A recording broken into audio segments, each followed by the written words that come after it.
Science এক্সিবিশনে আমাদেরকে সুযোগ করে দেওয়ার জন্য সকল স্যার ম্যামকে ধন্যবাদ জানিয়ে আমি আমাদের মডেল ব্যাখ্যা করছি।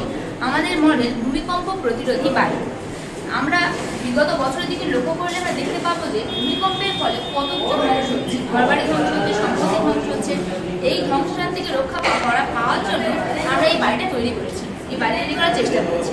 এই বাড়িটা তৈরি করা হয়েছে, এই বাড়ির যে বেসটা রয়েছে সেটা লোহা এবং ইস্পাতের পুরো বেস দিয়ে তৈরি হয়েছে এবং এই বেসের নিচে এই যে সকেট, এগুলো সকেট ইউজ করা হয়েছে, সেই সকেটের মধ্যে লোহার বল ইউজ করা হয়েছে এবং আমরা এখানে স্প্রিংও ইউজ করেছি, যার ফলে কি হবে, বাড়িটি ভূমিকম্পের ফলে নড়লেও বাড়িটি পড়ে যাবে।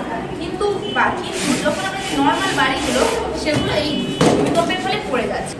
স্যার আবার দেখাচ্ছি, এই যে বাড়িটা আমরা বিশেষভাবে তৈরি করেছি সেই বাড়িটা ভূমিকম্পের ফলে পড়বে না, কিন্তু এই যে বাড়িটা সেই বাড়িটা ভূমিকম্প হলেই পড়ে যাচ্ছে, এটা আমরা এখানেই দেখতে পাচ্ছি। স্যার আমরা আরেকবার দেখাচ্ছি যে কম্পন হওয়ার ফলে এই বাড়িটা কেন পড়ছে না।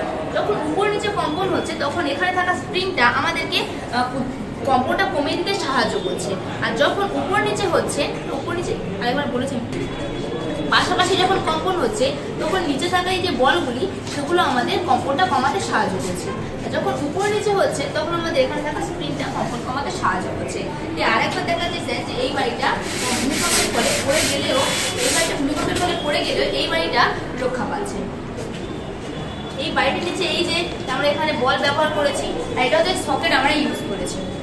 স্যার এখানে আমরা কোনো আঠা বা কিছু ইউজ করিনি, দেখুন দুটি একই টাইপের বাড়ি, এটা এই ব্যবস্থার ফলে এই ভূমিকম্পের ফলে এটা পড়ছে না।